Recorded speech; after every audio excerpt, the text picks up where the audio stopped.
going to talk about food, fear, and nutrition dogma, and just some really important issues in the world of IBS and SIBO particularly.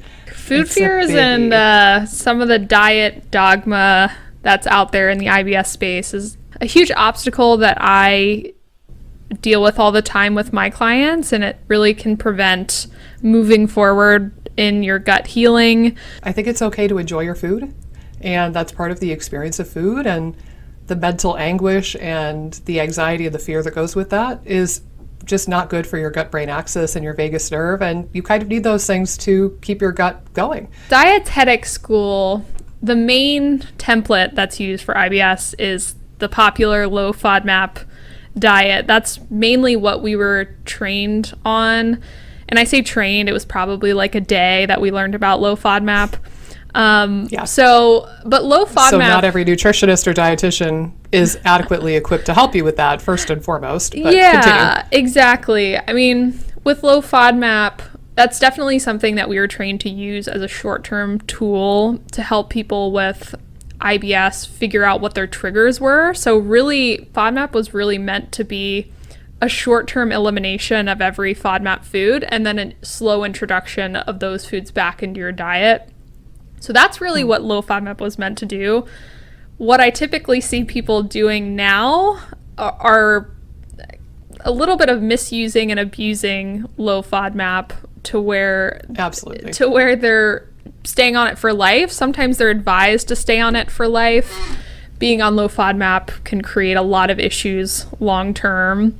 Low FODMAP, because I think, I've always been concerned with what it will do to the microbiome and to your level of inflammation as a whole. If you start disrupting the microbiome, those two are consistently lower on low FODMAP. Yeah, for sure. Every single study. And it's like, you start wiping out some of these good bacteria or taking them down a notch at least.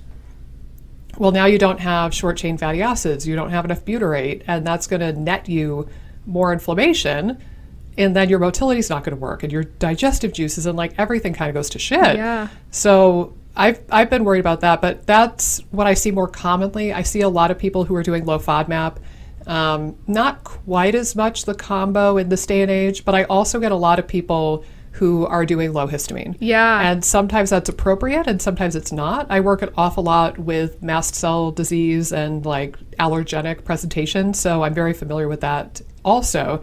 But it's like you start combining, you're like, well, I'm doing AIP and low histamine and low FODMAP, and you literally have two foods that you can eat.